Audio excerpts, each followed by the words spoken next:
Chapter 1. Daisy crouched low in the soft bedding of the nursery, hardly aware of the trailing stem of moss that tickled her nose. She didn't seem to have the energy to raise a paw and swipe it away, or to groom her long cream-colored fur, but still stiff with mud from the rain a few days ago. The mouse that Cinderheart's apprentice, Finchpaw, had brought to her the first thing in the morning lay untasted beside her. She stared unseeing at the nursery wall instead of the neatly interlaced bramble tendrils, or the chinks where the sun seeped in. Her vision overwhelmed by the memory of her kits, Rosepetal and Berrynose, lying in the center of camp after battle, where they had died fighting for their clan. She had licked them, cleaned them of blood, and smoothed their fur, and sat vigil. But now there was nothing more she could do for them. There was nothing more I can do for any cat in this clan. She thought. Nothing at all. Life in ThunderClan had just started to go wrong when StarClan had withdrawn from the living clans, silent even to the medicine cats. The cruel, controlling behavior of their leader, Bramblestar, had made things even worse. So finally, the clan discovered that he wasn't Bramblestar at all. A long-dead warrior seeking revenge had somehow managed to escape from StarClan's hunting grounds, and he had seized control of Bramblestar's body when the leader lost a life. In the battle that followed the revelation, the impostor had been taken prisoner. He was now being held on ShadowClan territory while the leaders and Medicine Cats decided what to do with him. Scrollflight had taken over as leader of ThunderClan, with Lionblaze as her deputy, while the whole clan worried about whether the real Bramblestar or StarClan itself would ever return.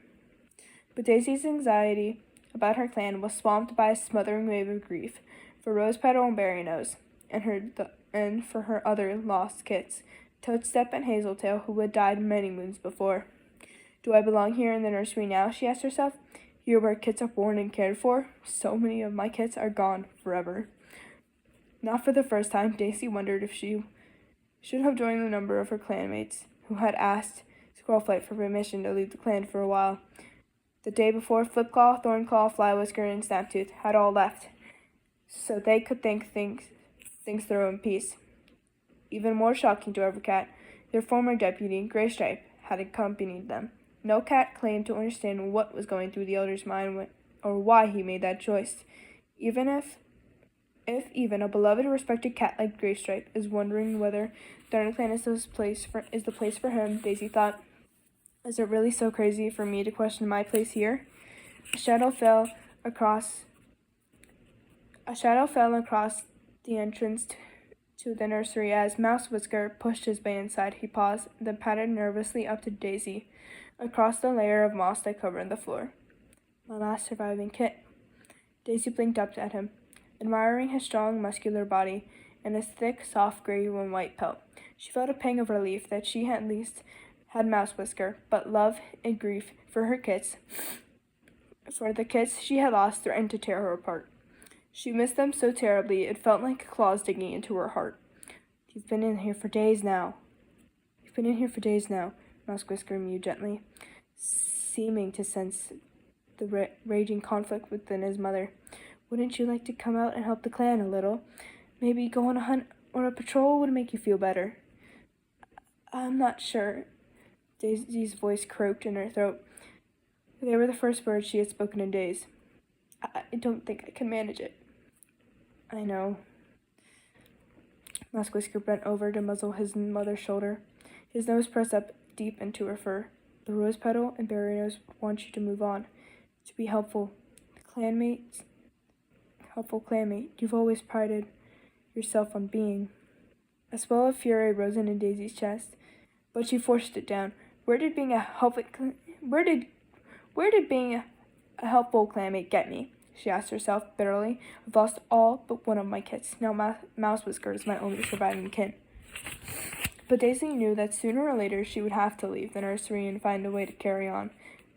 ThunderClan needed all of its members to make an effort, especially in these difficult times. After taking a deep breath, she gave a tiny nod. Good. Mousewhisker gave a relieved purr as Daisy struggled to her paws and followed him out into camp. As she emerged, Daisy became aware of the surprised glances coming her way, as if her clanmates couldn't believe that she was appearing at last. She tried to ignore them, concentrating and settled the life of the clan. She saw Squirrelflight in the center of the stone hollow, her green eyes fixed on Lion Blaze as he organized Bristlefrost, Cherry's Fall, and Stormcloud into a hunting patrol. As they headed out of camp, Daisy spotted Sparkpelt's kids, Flamepaw and Finchpaw, bounding eagerly up to their mentors. "They're so strong and capable," she muttered to herself. "It won't be long until they have their warrior ceremony. It's partly because of you that they're grown up so well," Mouse Whisker told her, touching his nose to her ear. "You took such good care of them when they were in the nursery." Daisy's heart clenched as she remembered how she had helped Sparkpelt when she was struggling after kidding, licking the 2 scraps of fur, one black and one tortoiseshell, until they could snuggle into their mother's fur and start feeding. Now the 2 apprentices barely seemed to notice her as their mentors led them out of camp. They strode eagerly behind, and strong and capable. "I was needed then, but it feels so long ago," Daisy thought. "Will I ever have a purpose in ThunderClan again?" Extending her claws, Daisy combed through the moss and bracken of her nest. It was the second time that day she had rearranged her bedding. She wished she could find a thorn or a bit of holly leaf just to prove herself that she wasn't wasting her time. Half a moon had passed since Mouse Whisker had first lured her out of the nursery, and though she had taken part now and again in hunts and patrols, she knew that she would never be a real warrior. "My job is looking after kits," she mewed. "My own and all the kits of ThunderClan. So what am I supposed to do when there are no kits? Oh, StarClan." I'm so bored. It seemed like moons had passed since the clan had learned that the cat they had thought was Bramblestar was actually an imposter, but the leaders couldn't seem to decide what to do with him now that he was a prisoner on ShadowClan territory. Bristlefrost and Spotfur had left ThunderClan with Rootspring and Needleclaw from SkyClan on a quest to find the sisters, hoped that the group of she-cats could help them discover whether the real Bramblestar was still around in spirit form. Daisy had only been on the fringe of the recent clan meetings and gatherings, and she knew that there had been bitter quarrels among the leaders, but those were nothing compared to the bickering and snipping between Squirrelflight and Lionblaze as they struggled to leave the clan in Bramblestar's absence. Even now, she could hear sharp meows drifting from outside the nursery, though she couldn't make out the words. "They're not the cats I thought I knew," Daisy reflected. "This isn't the clan I thought I knew. Where will it all end?" Letting out a long sigh, she padded out into camp. Ivypool was leading a hunting patrol across to the fresh kill pile. The jaws of all 4 cats laden with prey. Flamepaw and Finchpaw were dragging a big ball of soiled bedding away from the others' den, while Squirrelflight was bounding up to the tumbled rocks, leaving Lionblaze to turn away and head for the warriors' den. It should have been an ordinary, peaceful day in camp, but all Daisy could see was the underlying tension shrouding everything like a clinging fog.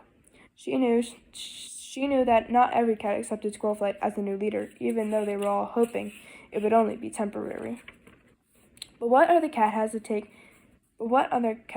could take on that task right now? She asked herself. Squirrelflight was Firestar's kit. In addition to being Bramblestar's mate, she had been able to observe the last 2 leaders up close. Squirrelflight was a wonderful deputy, and Daisy often felt like she had been born to fill the role. She looked at the clan. Daisy could see that keeping the clan going gave her purpose. I only wish I felt the same.